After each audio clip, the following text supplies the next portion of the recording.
She'd snuggle up and talk to me each night as I'd watch TV. I'd teasingly call her chatterbox. Then one night she said, don't be scared, I see an angel on the stairs. Daddy, can you hear the angel talk? One more year of lollipops, ice cream cones and soda pop. One more year of Daddy's little girl. One more year of Cracker Jacks, bubble gum and sugar smacks. One more year of Daddy's little girl. I took her in my arms upstairs, and as she said her nighttime prayers, I felt a fever burning in her head. She gave thanks for Mom and me and said, I heard my angel speak. Daddy, this is what my angel said. One more year of lollipops, ice cream cones and soda pop. One more year of Daddy's little girl.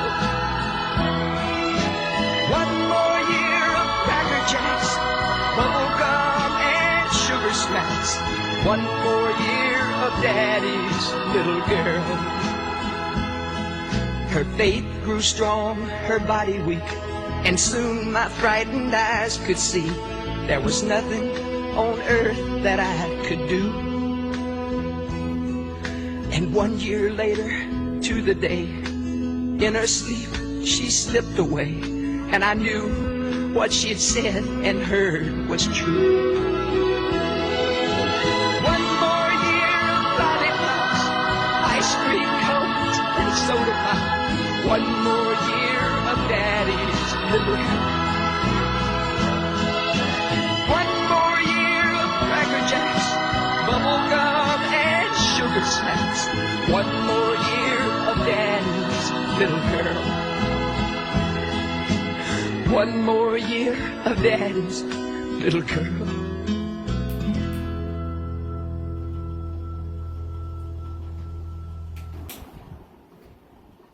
Oh, wow. Impressive. The emotions that he displayed in his voice while singing it, it was so personal. It sounds like this is a true story that happened, and he's written a song about it. You could sense, you hear a lot of songs. As reactors, we've heard more than 10,000 songs. We've reacted to over 7,500 of them and posted them online. But we have heard definitely over 10,000 songs in the last 5 years alone. And very rarely you come across a song where the emotions are displayed as strongly and genuinely as this. In this you could actually sense, without a picture of course on the screen or a video alongside it, you could actually sense that this person was crying while singing it. Especially the second half of the song. It was a short song. The first half where this angel comes in this little girl's dream. The second half when she's passed away. So it's a very small, short song, but in that short duration, he manages to show his emotions, exactly how he felt after she passed away, and realizing that whatever she saw in a dream was true. So, while there's a lot of sadness in this song, there's also a lesson in it for the rest of us, who made it past the age of whatever the age this young girl died, little girl died at. There are millions of girls and boys who die before the age of 5. Millions more die before the age of 10. Some die even before they enter this world. So it's a sad thing, when a child dies. It's one of the worst feelings, I'm sure, for a parent, because you don't want to lose a human being that early. We are not told how long a human being will live, but usually we have that picture in our minds that a human being should live at least till 60, 70. We have that image. So whoever dies before the age of 60, we always ask the person when we go to their funeral, how did they die? In fact, recently I watched an episode of a show where it was all about this. There was this gentleman in the central character of the show is in his 40s, early 40s. And there was a person who was in his early 40s who used to sometimes play tennis with at the club. And he was very fit, much fitter looking, physically fit than this person. So he was fit, he would play a lot of tennis, he would have a lot of energy. He seemed to be really, really physically fit. Shockingly, he just got a heart attack and died, at the age of 41. This fit guy. So this other guy was stunned when he heard the news that he's dead. This guy who has to play tennis with at the club. So he goes to the funeral, even though he's not very close to this guy. He goes to the funeral just to find out how this person died. So this whole episode of the show is about how he finds out how this person died. So there's a lot of comedy in this episode, of course, but at the same time, it struck a chord in my heart because, we have this picture in our mind that when we are in school, even it is perhaps told to us through our textbooks, we don't even realize we give these false images to our children and students in schools that you're supposed to live to this age. And if that image wasn't given, as a counselor and therapist I know, it would be so nice because you're not entering this world knowing that you're going to die around this age. So if you die before that, it's a bad thing. Or if you're going to die before that, it's a scary thing for you. But if you know that, you're going to die anytime, you definitely would make the most of your time in this world. That's what I genuinely feel. Now, while I was growing up, fortunately, I used to run away from school during those years. In fact, I was almost going to be suspended or thrown out of school because I would have loved that if I was thrown out of school at that age. But it was primary school. Here we have first grade to fourth grade is called primary school in India. Still in most places. So during those years from second grade and in third grade, I used to just walk out of school, my mother or someone else in the family would leave me to school. Usually it was my mother. And this was a school called St. Ignatius High School in Jacob Circle in South Mumbai. So they would reach me to school in the afternoon, and there would be afternoon school from 1:30 to 5:30 or 6. So they would reach me to school. Once they left me at the gate and I waved my goodbye and all to them, the moment they turned and went back home, I would be out of the gate and walk the other way. So I did this for almost a year, little bit over a year. Many, many days of the school, I would just walk out at that young age, just walk out of school, not bother.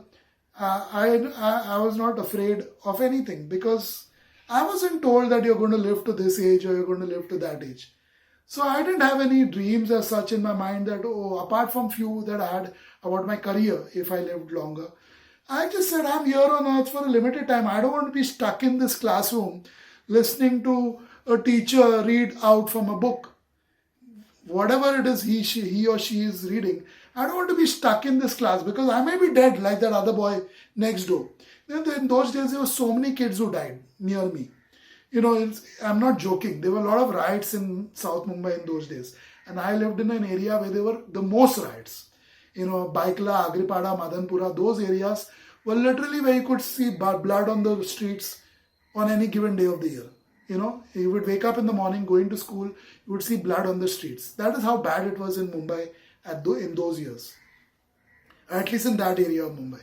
So you never knew how long you were going to live anyway. So I didn't want to be stuck in a school for, for 10 years, 15 years of studies. I said I want to go out and see the world. For me, of course, the world would be how far my feet could take me in one afternoon. So, looking back, I don't regret it one bit. I wish I could tell other students also to do the same. Do that. Of course, I completed my education. I did it quite well, despite all those things. But that's a different story, how it all happened. But the fact is that, we shouldn't be told that, and it is told in various ways. It's not told very straight, in a straightforward manner. But everyone, whether you're in the US or India, I think most kids are told that you will live till this age, 60, 70. If you're not told that, you grow up without knowing when you will leave this world. I think parents also won't be as affected as this. Yeah, definitely you will miss when your child is dead. But you won't be that affected because, you're not supposed to be here for a fixed time. Anyone can die anytime. Like I said, there are millions of parents who don't even get to see their child's face because it's killed in the womb or its unborn child is dead, due to complications during pregnancy or during delivery. So, yeah, I feel this is a major drawback of our education system, of our parenting system in the world, that we shouldn't be telling our children or portraying even in movies and shows that you're going to die at 60, 70. Don't give that sense to a person. If they grow up, to live till 60, 70, good for them. If they don't, either ways, if they know that, we have only this much time, I could die tomorrow. Somebody could slit my throat tomorrow. My neighbor upstairs who's always banging on our ceiling, could slit my throat tomorrow. Could take the further step as per their religion and slit my throat and go to heaven where 40 wives, virgin girls are waiting for them. So, it's as simple as that. So I shouldn't, I feel this is a very strong song for me in a different way. Although I'm moving away from the central topic in the song, where this father's weeping and weeping while he's singing it in the second half of the song. And you can literally hear that, listen to that, and you feel for it as a father myself. But at the same time, I feel, our education system is really twisted, fake, and thwarted. It is manipulated so much by all the people who make money out of it that, who benefit from that falsehood, false teachings, is that we are saying so many things to our children who grow up with that in their mind. Yeah, I know that if you think you're going to die anytime, you may do lot of risky things also. And a lot of people die that way also. But at the same time, I feel, looking back, I feel I was very, very lucky that nobody at home or in school got the opportunity to tell me when I will die. I looked at it, I looked around me, I saw people were dying. Some days, some people would not show up at school ever again. And I realized that something is missing. I don't want to be one of them. And those days I knew people would die in the ride. So that was one of the main reasons I used to run away from school. So looking back, my advice to everyone watching this reaction video is, as a counselor and psychotherapist, I don't give much advice, but I do a lot of it in reaction videos because I'm not paid here to be a counselor.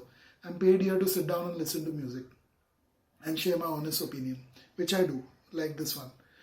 So even though it's long and sometimes even boring to many people, it's very important to say my advice is, don't teach your children these things. Don't teach yourself these things. And don't promote movies and personalities who show these things, which tell you that, you can live till 60, 70, or you have to save for retirement. There's so many things. If I get into it, I could speak all day. I'm a pretty good soft skills trainer. I've trained over 7,000 students in my lifetime thus far. In a very short period of time, in classes as well as online, I've trained over 7,000 students from different age groups, different walks of life. So I know what I'm talking about. There are certain things, certain myths, certain urban legends, whatever we inculcate in our kids, which should not be done. And even in adults, we should not do it. We should stop saying that you should save for retirement. We should stop saying that the average life of a human being is so much in this part of the world. All that does not matter. There are more important things that we need to teach our kids. And perhaps in another video, if the opportunity arises and the song is good enough, I will talk about it then. But for now, this is what I have to say. Let's see what Kirti has to say about Ray SAWYER and his song, Daddy's Little Girl. This was special for me. Like SAWYER said, so many songs having reacted to, 7,000 plus reactions that are available for people to watch. But this song, one of those songs I would say, and one of the rare songs, I think 2 or 3 times it may have happened, this actually gave me tears in my eyes while listening to it. I had to hold myself back, and it was very short. So somebody who can do that, that kind of magic in no time, within minutes, it's literally within less than 3 minutes and it is done, is when it's real genius, it is real talent, it is real musicianship. So for me, this song will stand out always, because I don't look for quantity, I look for quality, and this provides me quality within a few seconds of listening to it. I like the way he let himself express through his music. I know this song may not be suitable. While listening to it, I said, why this song? Because it's quite emotional. It's about a child who's going to die, and child's communication with her father, how she knows that, he knows that, and things like that, and finally it has happened. Why such a song? It's quite painful and dark. It is okay for us to listen to, as a listener, as a music lover, or anybody who wants to listen to music like that, but this is not a song that a person would listen to when they are in a similar situation. This is definitely not a song for people who have someone in their family who's going through something like that. So I said, it's his way of telling how he felt. It's his experience, and how beautifully it is put into the song. So that is what I appreciated. But this is definitely not a song for someone who's in the similar boat to listen to. Often we see, listen to a song and we say, oh, this is suitable for that crowd, or that this is suitable for this person or that person. But this song is not suitable for the situation that a person is facing, similar to this one. It could be for anyone else. That is what it is. And yeah, wonderful. When you don't care about how long you want to live, SAWYER, sometimes strikes it really hard. You live your life to the fullest. That is how it is. Wonderful song.